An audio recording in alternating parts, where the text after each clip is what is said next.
Lehtori Nurmio tässä terve. Helsingin Vene 26 Boat venemessuilla on esillä tämmönen kotimainen mielenkiintoinen uutuusvenemalli GeForce 14, joka on mallimerkintänsä mukaisesti tosiaan 14 metriä pitkä. Leveyttä 3,5 metriä ja paino vaihtelee 8,5 kilosta 10 000 kiloon. Valmistusmateriaali on alumiini. Tää on tosiaan tämmönen ympärikäveltävä vene ja tässä on itse asiassa aika mielenkiintoisia ratkaisuja, johon pureudutaan sitten tällä videolla tarkemmin. Ja aloitetaan tää kierros tosta perästä uimatason kautta ja lähdetään katsomaan, että minkälaisia ne ratkaisut sitten oikein tarkemmin ottaen on.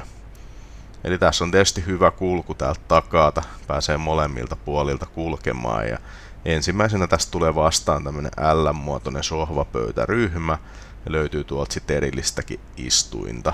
Tässä näkee hyvin, että toi kulku tonne sivuun on mahdollistettu tälle, että tässä on toinen liukuva osa, niin pääsee sitten, ei tarvitse ton korkean laidan yli kivuta ollenkaan. Keulastakin löytyy istumatilaa ja huomio kiinnittyy heti näihin ratkaisuihin, eli vaikuttaa kyllä aika järeältä, että luulisi veneen laiturissa kyllä pysyvän näillä knaapeilla. Keulasta kulkukin on huomioitu, eli pystyy rantautumaan myös sitä kautta. Pintamateriaalit tähän on selkeästi valittu tämmöisiksi aika helppohoitosiksi. Ja nyt täällä näkyy hyvin tällä puolella tää luukku, kun se on kiinni tuossa kyljessä, että miltä se näyttää. Mennään seuraavaksi tonne sisäpuolelle. Molemmilta puolilta tosiaan löytyy tommoset isot liukuovet. Ja heti kun tänne sisälle sitten tulee, niin tässä on sitten tuossa paapurin puolella tämmönen pöytäryhmä. Ja tää onkin itse asiassa mielenkiintoisesti muokattavissa oleva tää. Eli tästä voidaan nostaa ensin toi penkkiosa pystyyn ja sitten tonne alas saadaan ihan sänky tällä tavalla.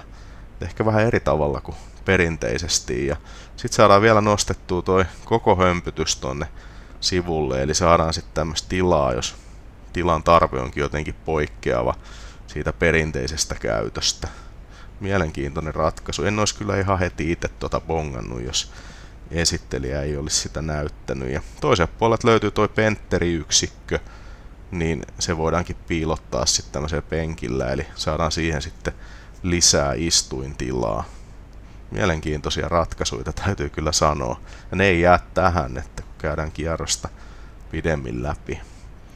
Ikkunapinta on ihan mukavasti, että näkyy sitten uloskin kattoon. Ja kuljettajalla on aikamoinen istuin siinä ja aikamoinen komentosilta kyllä on tässä tapauksessa. Että tätä varmaan ihan mielekseen ajelisi. Sitten tosiaan pääsee liikkumaan hyvin tonne sivukannelle. Paapurin puolelta löytyy sitten samanlainen istuin.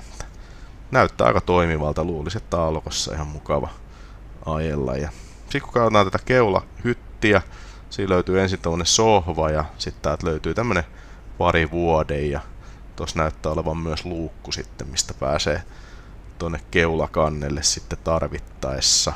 Ikkunoita täällä ei kauhean isoja ole, että kattoikkunaa löytyy toki. Sitten katsotaan tää WC-tila tässä. Niin täällä on ihan erillinen suihkuosasto ja pieni tommonen avattava tuuletusikkuna löytyy myös. Ihan asiallisen oloinen ratkaisu, kunnon pesuallas siinä ja peili tuo vähän sitten lisää tilan tuntua. Jatketaan sitten tätä kierrosta ja katsotaan vähän millaisia säilytystiloja täältä löytyy ja ne onkin itse asiassa yllättävän isot, että tosta kun avaa luukun tässä takakannella, niin täällä on yllättävän iso säilytystila, eli niitähän ei koskaan veneessä liikaa ole. Niin tänne saa kyllä yllättävän paljon tavaraa sitten mahtumaan. Tästä kyllä isot plussat venevalmistajalle. Ja seuraavaksi katsotaan tietysti toi moottoritila ja täältähän löytyy sitten 2 kappaletta noita Volvo Pentan D6480, eli moottoriteho 960 hevosvoimaa ja huippunopeutta alus kerää semmosen 46 solmua, eli sanotaan, että ihan riittävästi. Itse tää moottoritila on siistin oloinen ja huoltokohteet vaikuttaisi ihan asiallisesti olevan esillä ja muutenkin ihan hyvin viimeisteltyä. Eli ei mitään ihmeempää tässä tilanteessa. Ja laitetaan kansi kiinni ja jatketaan. Täältä löytyy vielä perästä tämmönen mielenkiintoinen ratkaisu tästä uimatasosta. Eli siitä avautuu ensin tämmönen luiska. Että tähän voidaan niinku ajaa vaikka sitten mönkiä jostain saaresta kyytiin. Tai sitten jos tuohon laitetaan jotkut rullat ja muut, niin pystyy myös ajamaan vesijetin siihen päälle ottamaan kiinni. Kun tässä on tää sähköinen säätö sitten, että jos mönkiän ajaa tuolta jostain saaresta niin, tai korkeammat laiturit se onnistuu. Tai sitten jos ajaa sen vesijetin tuolta vedestä, niin voidaan nostaa se sitten ylös. Tää on tietenkin lisävarusteena saatavilla, että jos tämmöisen kokee tarpeelliseksi. Eipä olisi tullut tossa kyllä mieleen, kun veneeseen astuin, että tämmönenkin täältä löytyy. Kyllä meiltä Suomesta vaan löytyy hienoa venealan osaamista ja varmasti niin kuin jokaiseen käyttötarkoitukseen soveltuva vene on löydettävissä täällä ihan kotimaastakin. Siinä on kyllä hyvin meillä asiat täällä Suomessa. Noin, laitetaan sitten takaisin nippuun toi luiska tosta noin ja vilkaistaan sitten myös tota hintapuolta. Eli minkäs hintainen tämmönen alus sitten oikein on.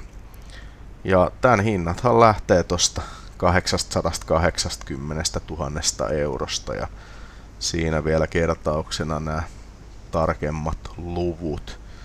Mutta tosiaan tämmönen vene oli Green Bay Marinen GeForce 14. Pistä ihmeessä tuohon videon alle kommenttia, että miltä vene vaikutti. Ja jos veneiden esittelyvideot yleisesti ottaen kiinnostaa, niin kannattaa harkita kanavan tilaamista, koska sehän on täysin maksutonta. Ja muista tietysti tykätä videosta ja nähdään taas seuraavilla venevideoilla. Se on moro.